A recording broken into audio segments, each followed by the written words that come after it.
We have no shortage of inspirational, motivational material on YouTube. People telling you, oh, you should really grind, you should really hustle, you should do this, you should do that to improve your life, because you have so much material on the internet where people provide you tips and tricks, or how I got successful, how this person got successful.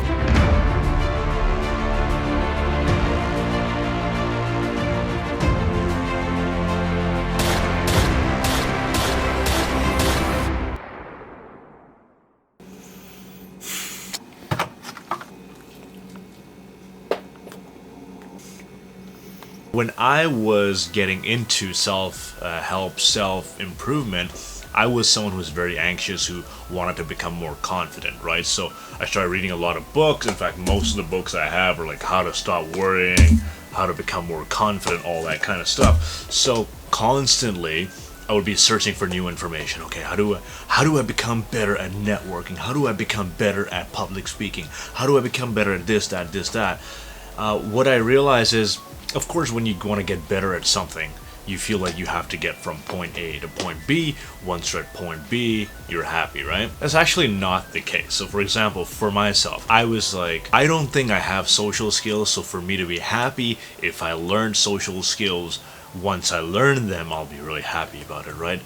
But it's kind of like going to the gym in that sense, where you go to the gym once, or you go to the gym a couple of times, and you start to think, okay, I'm making progress, like my biceps are starting to come up, or I'm starting to lose some weight.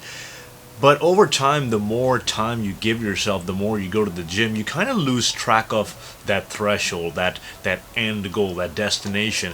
And you find that the closer you get to your destination, the further and further it moves away, because then you aspire to do something else. So for example, if your goal was, I want to lose 10 pounds, you lose the 10 pounds, and you're like, okay, now I need to lose 15 pounds to feel happy. And you lose 15 pounds, and now all of a sudden you need to lose 25 pounds, or maybe now you need to get six-pack abs, or whatever it is. So your threshold will keep changing over time. And I think fundamentally the problem here is, when we are looking into self-improvement, we're looking from a mindset where we're not happy where we are, and we're running to something else, and once we get there, we'll be happy. And the truth of the matter is that that's never going to happen unless you are happy where you are now, where you are in every part of your journey. That's not going to happen, because once you reach that destination, you're going to find something else to chase. You're going to find...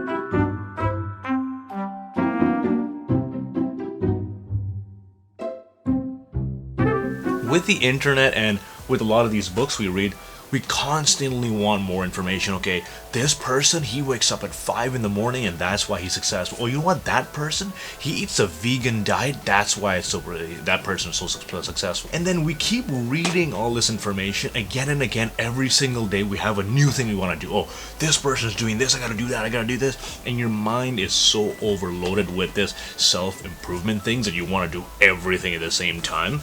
So not only can you not do everything at the same time, but 90% of the content you watch, you either forget about or you can't apply.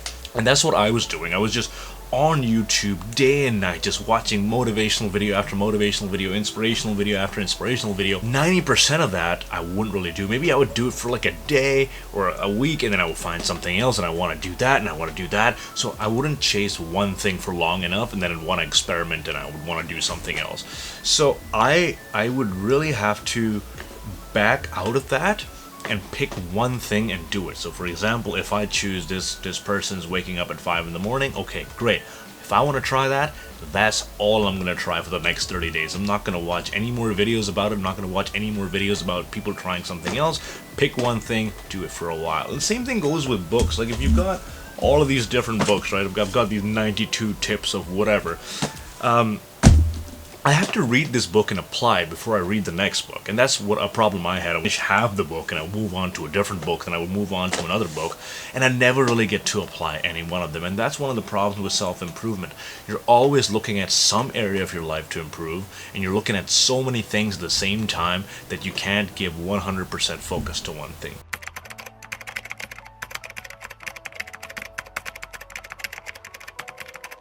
When you're really trying to make this change, you become very, very serious about your goals, right? And that's something I did as well, where I became so focused. Oh, I really need to get this done, get that done. I gotta be hyper focused. You become a very boring person. You start talking to people as if you know better than them, or even if you don't, you start not appreciating their time. Or when you're with other people, like, oh, I could rather be doing this, or it's 8 o'clock, I have to tuck myself in by 9 o'clock, but I have to wake up at 4 in the morning to get my projects done or whatever. Yeah, sir, let's go watch the game. Dude, I gotta focus, man. Yeah, sir, got some pizza. Dude, I really need to focus, man. Yeah, sir, you'll never believe what Kim Kardashian just posted. Dude, oh, really?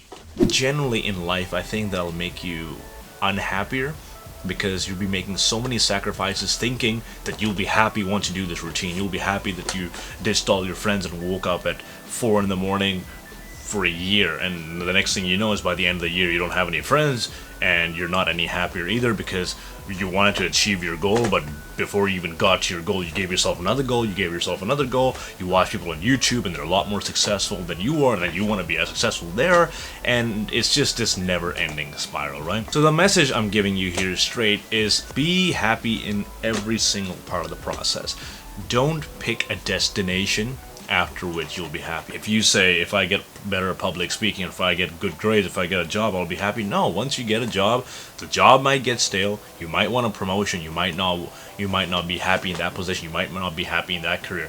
Maybe you'll get really fit, and it'll turn out that you're getting really fit because you wanted a certain outcome. For me, when I was like 18 years old, I was really skinny. I started bodybuilding because I wanted more attention from girls. That was my whole point, right?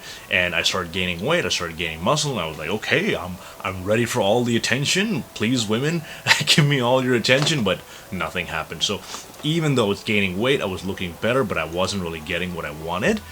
It actually made it worse, because then I had done all of this work for nothing, right?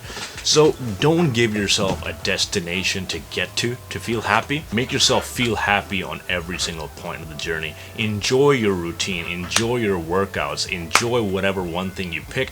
Don't overload yourself for information. Don't see people on the internet or people on Facebook or Instagram doing some hardcore diets and whatever and say, oh my god, my life isn't enough, I need to start doing more of that, or this person's so inspirational, I have to do more of that person's so inspirational, I have to do more of that. No, if you're inspired, that's great. Pick one thing and just do that thing for a while. If it works for you, just keep doing that. Don't be so affected by what other people are doing. And that really is the trap of self-improvement. Yes, you should always be thriving to improve yourself, but don't try to improve everything at the same time, because that will be a fault. That's something I've done, and I really have to learn to become more fun, take things one step at a time, and really try to enjoy life at every opportunity I can, so that when I do chase these goals, they're more meaningful, and I don't shun out people who are important in my life, so I can share those experiences with them. Again, tell me a little bit about yourself as well. Tell me about what is it that you are trying to improve, especially in this new coming year. I want to know. Leave that in the comment section below. As always, make sure to like and subscribe, and I will see you in the next one. Take care.